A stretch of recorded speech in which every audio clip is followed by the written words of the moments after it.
Ya, seperti yang udah ceritain minggu lalu, pas di hari deklarasi Mas Ganjar sebagai capres PDIP, pengumuman Ibu Mega itu udah pasti langsung bikin guncangan dahsyat di dunia politik nasional kita. Tapi yang bikin guncangan gede itu bukan nama capres yang disebut sama Ibu Mega, bukan sosok Mas Ganjarnya yang bikin kita kaget. Soal PDIP bakal mengusung Mas Ganjar itu udah pastilah banyak yang bisa menduga. Bener nggak guys? Nah, yang bikin kaget itu guys, yang bikin dunia politik kaget adalah momen pengumumannya yang sangat nggak diduga-duga. Bener-bener bikin terkejut semua orang. Dan semuanya serba cepat juga. Bahkan dari yang Pak Jokowi sendiri nggak dikasih tahu soal rencana pengumuman di tanggal 21 April itu. Pak Jokowi dikabarinnya waktu dia udah mendarat di Solo buat berlebaran. Makanya Pak Jokowi terus mendadak harus balik ke Bogor buat menghadiri deklarasi Ganjar. Nah, kebayang nggak Presiden Jokowi aja dikabarinnya bener-bener mendadak. Tapi guys, jangan salah loh. Kalau dibilang pengumuman PDIP itu serba mendadak, ya sebetulnya nggak juga sih guys. Semuanya sebenarnya udah diperhitungkan dan disiapkan sejak lama. Ya, teman-teman, disukai dan dicintai rakyat ingin Ganjar Pranowo maju Pilpres 2024. Pengamat politik Julian Palar melihat banyak dari masyarakat yang mengaku ingin mendukung Gubernur Jawa Tengah Ganjar Pranowo untuk maju pemilihan Presiden Pilpres 2024. Menurutnya, keinginan tersebut terlihat dari elektabilitas, kinerja, dan popularitas Ganjar Pranowo semakin meroket dan hari demi hari. Keinginan masyarakat murni dari bawah yang artinya memang dukungan rakyat untuk Ganjar Pranowo menuju pemilihan presiden Pilpres 2024 sangatlah besar, ucap Julian kepada genpi.co Senin 27 September. Menurutnya, sosok Ganjar Pranowo tidak hanya disukai oleh masyarakat tapi juga dicintai. Ganjar Pranowo adalah sosok yang bukan hanya disukai tapi juga dicintai oleh rakyat Indonesia, tuturnya. Julian mengungkapkan banyak dari masyarakat Indonesia sangat mengidolakan Ganjar. Mereka ingin politisi PDIP ini menjadi sosok pemimpin masa depan.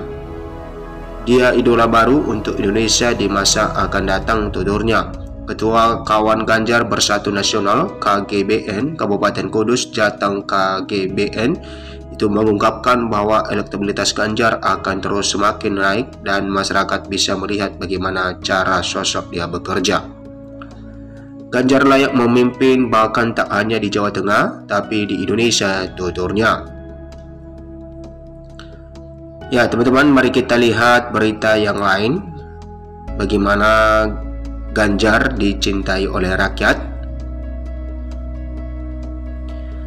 Belum lama ini terdengar hasil survei dari sejumlah lembaga yang menuturkan daftar calon presiden paling disukai oleh rakyat Indonesia.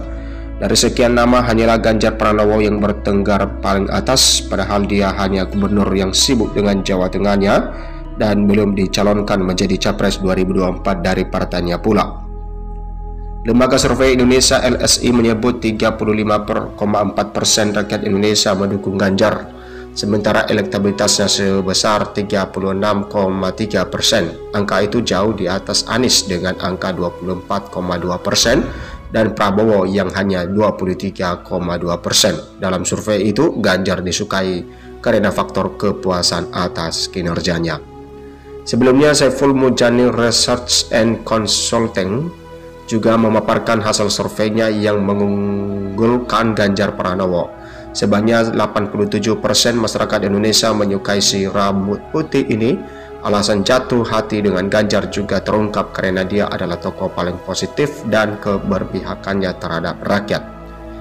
Belum lagi survei yang dilakukan oleh Center for Strategic and International Studies pun menyebutkan hal serupa. Kali ini ada 33,3% dari kaum milenial dengan generasi Z mengunggulkan Ganjar menjadi capres 2024. Dasar muda-mudi mencintai Ganjar juga karena cenderung ingin pemimpin yang berakyat dan sederhana. Oke, mari kita bedah bersama dari 3 hasil survei tersebut dengan kinerja Ganjar Pranowo selama mengabdi menjadi Gubernur Jawa Tengah. Responden lebih menyukai Ganjar karena puas dengan kinerjanya selama mengabdi gubernur 2 periode. Memang apa kinerjanya selama 10 tahun? Di sini kita dapat berasumsi bahwa Ganjar Pranowo berhasil membawa Jawa Tengah lebih baik. Bisa saja dong rakyatnya makin makmur, merasa aman dan nyaman serta tentram. Terlepas dari situ, ada persoalan mendasar yang menyelimuti Ganjar, yaitu kemiskinan yang masih tinggi. Kalau dilihat, angkanya masih 3,8 juta dari total penduduknya 37,49 juta jiwa, jika dipersenkan sekitar 10,98%. Namun sejak 2013 hingga tahun lalu, Ganjar mampu menurunkan 3,46% dari warisan gubernur sebelumnya sebesar 14,44%. Dibanding dengan provinsi besar di Pulau Jawa lainnya, selama satu kurun waktu itu BPS menyatakan Jawa Barat hanya mampu menurunkan kemiskinan sebesar 1,63%, lalu Jawa Timur sebesar 2,24% dan DKI Jakarta justru meningkat 0,89%. Sebagai warga Jateng patut bersyukur karena Jawa Tengah memimpin penurunan kemiskinan tertinggi sepulau Jawa. Mungkin itulah alasan utama para responden puas atas kinerja Ganjar yang benar-benar nyata. Selanjutnya, keberpihakannya terhadap rakyat yang tak diragukan lagi. Memang sebagai kader PDI Perjuangan, dia dituntut